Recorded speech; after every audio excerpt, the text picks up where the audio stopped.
Hello, everybody. How are you? I'm very unwell, but this can't wait.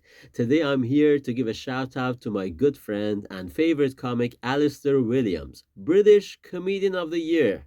Nothing less. If you don't know Alistair Williams, where have you been? A short while ago, I was on his channel in a live stream, and he plugged my show in Berlin in November. You can find a link to that show under all other videos of mine. But this is not about me. This is about me returning the favor and promoting Alistair Williams' tour. Right now, he's touring all over this once great kingdom in England and beyond. He even has a tour, he even has a show in the Isle of Man, even in Ireland, but most importantly, all across England. So there's going to be a link to his link tree with all the dates in the description of this video. Go and pick the right date, the right place for you. You can go to watch him in Newcastle as early as this Thursday, and on Friday he's going to be in Ludlow in Shropshire. That's almost Wales. Go pick the right date, the right place, and enjoy comedy as it once was, comedy as it should be. Alistair Williams, it doesn't get much better than that. But before signing off, there's going to be a sample set of his. There's going to be one of his classic routines. Enjoy that one and then go buy your tickets. I'll see you in another video very soon. Until then, thank you for your support and God bless. Please for Alistair Williams! So guys, more love for Alistair. More love, more love, more love, more love.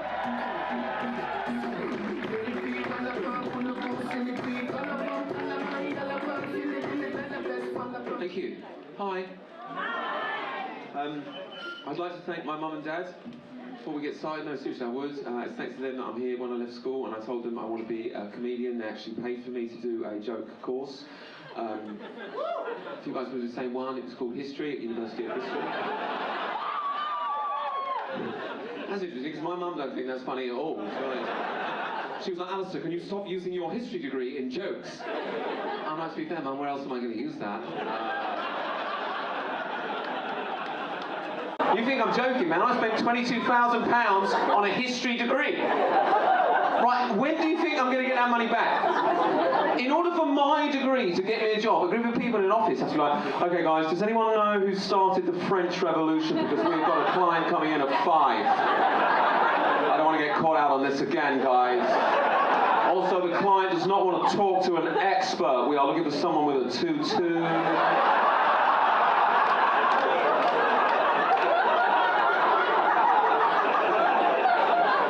This is how they fuck young people these days. They say, oh, you've got to go to university, you've got to get a degree, right? I'm in a group job interview. The lady next to me has got a degree in nuclear physics. She's a borderline genius, this lady. The balls on the guy running the interview. He goes, well, the thing that's bothering me, Jennifer, is you don't have any experience in recruitment.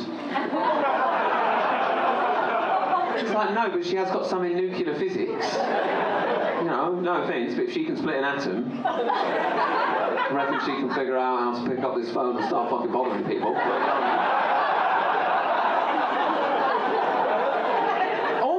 Are working in recruitment. And I said to my friend, why are you working in recruitment? He goes, mate, there's no jobs out there.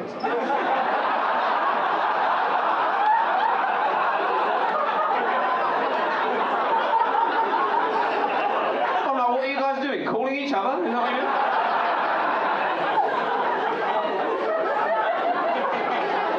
Okay, what else have we done? Right, oh yeah, I want to talk about diversity.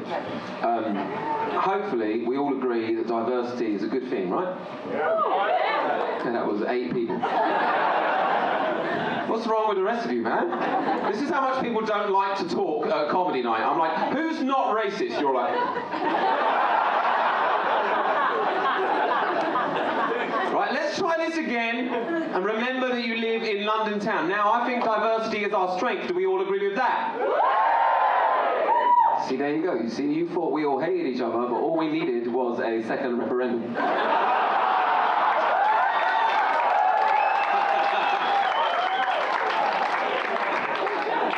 Oh, sorry, man. I'm sorry, is it tricky like that? I'm sorry.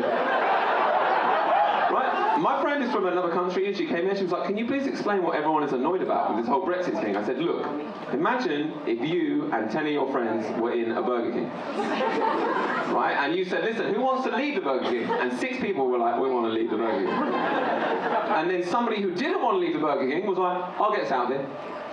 I'll have a word with the manager. I'll get us a deal." It's like, do we need a deal? Come on, no, you can't leave without a deal. I'll get a deal.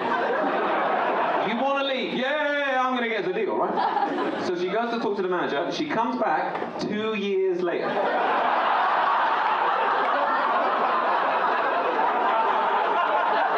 She's been trying to leave. The door says push. She's pulling that thing. I can't get us out. She goes, "Great news. I've done us a deal to leave." "What's the deal?" "We got to pay the manager £40 million. And then we get to leave." "Technically, yes." "What do you mean, technically?" "Well, physically, we'll still be in the Burger King.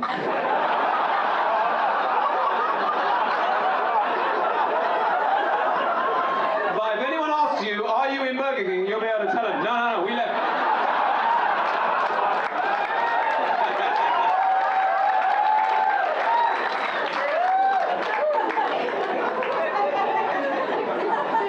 That was my Brexit Burger King bit there. What else is going on? Do you guys ever wonder, right, why, you know how countries have got like a national symbol, right, and Britain has got the lion, okay, and for no reason. Like, lions don't live here. We should have a duck or a chicken or something lame like an enraged badger, right? But we're just like, no, we got a lion, and no one says shit. Everyone just goes, all right. Right, everyone else's makes sense. Russia have got a bear, right? That makes sense, because Russia, the country, is like a bear. You know, it's big, right? It's strong, okay? You don't want to live anywhere near it. Because that thing will just walk over to you, start fucking you up for no reason, right?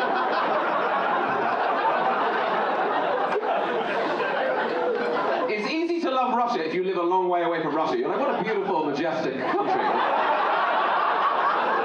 It's like, if you're looking at a bear through a pair of binoculars, you're like, this thing is amazing. If you're looking at it through a pair of swimming goggles, you're like, get out of the lake, man, it's a bad day. Everyone else's makes sense. America have got an eagle, that makes sense. America fights like an eagle. You know, it swoops down out of the air, it fucks the shit out of everything on the ground, and it just flies off again, man. Not my problem, man.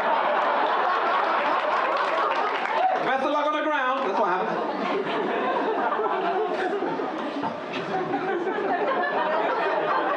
Get away with the lion, man. Is there nothing this country won't steal from Africa? Nothing. The national symbol, you couldn't leave them with that. Here's what I think, man.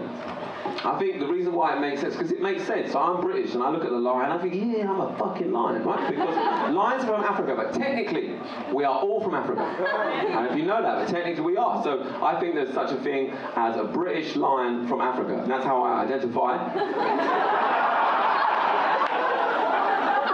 But you don't think that's a thing? Have you seen The Lion King?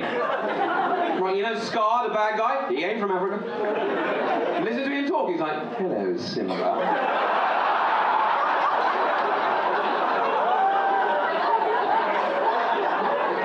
I'm going to help you out. That's what I'm going to do. And that's the way British people fight. We're a sneaky cat. We turn over and go, hello, we're here to help. We're going to colonise everything. It's going to be great. Sign here. It's going to be great.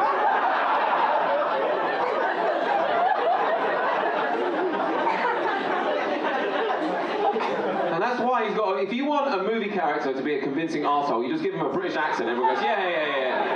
I can see why that guy's trying to murder his own family. That makes sense. You know what I love about the lion, man? Do you know what I love about the lion? The lion is a very special animal because, like, loads of other animals are, like, you see the way, like, a wolf or a hyena, like, hunt something, they, like, run after it, like, right? They've got all this energy. The lion don't do any of that. The lions spend most of the day just chilling out. You see a lion, they sleep most of the day. And it gets about 6 o'clock, they're like, all right, I'm going to go fuck someone up.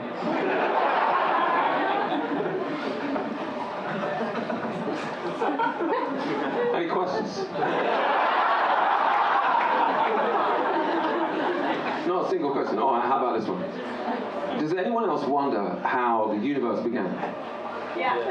Right, because here's the thing, right? Like, I'm a believer in science, but recently I've started to think that we're giving religious people too much shit for what they believe. Like, honestly, if you brought a religious person up here and said, explain to these people how the universe began, they'd be like, well, what happened was God, with magical powers, was like, let there be light, let there be mushrooms, let there be Tesco's, everything, right?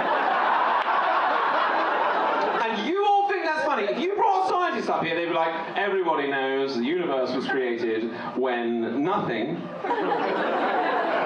exploded.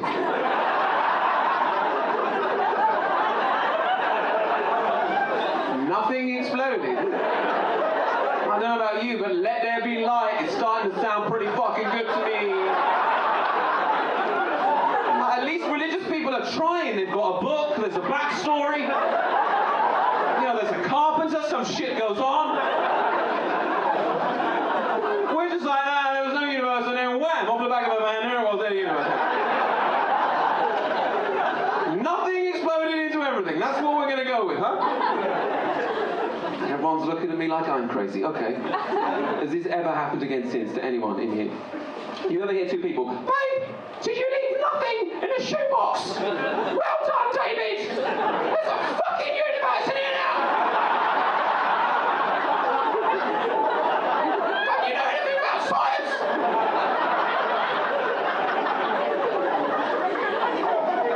It freaks me out, man. I went to the airport and I was just carrying an empty bag and the guy goes, have you got any explosive devices in your bag? I'm like...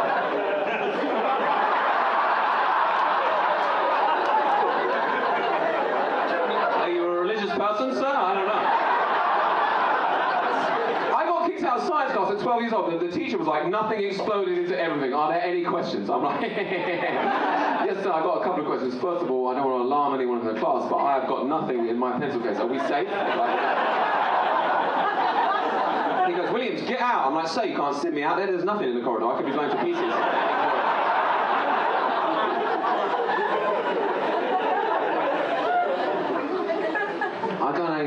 I'd done a show in Miami, right, and I'd never been to America before, and I'm on the aeroplane, right, and I was flying United Airlines, and you know there's a movie called United 93 about one of the planes that was hijacked, and the guy sitting next to me is watching United 93 on the aeroplane.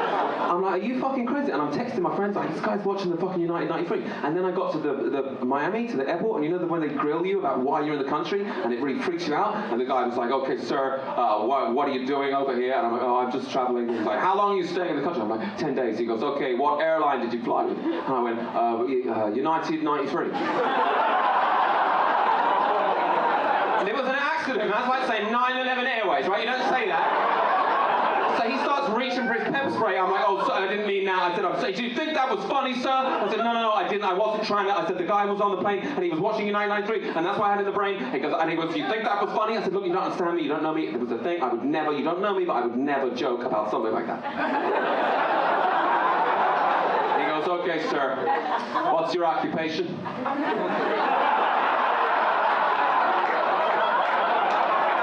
I said, I work in recruitment, man. That's what guys, if you want to get my social media, I'm on Instagram as Great White Male. No one else had that. Please get me. Thank you very much. Bye.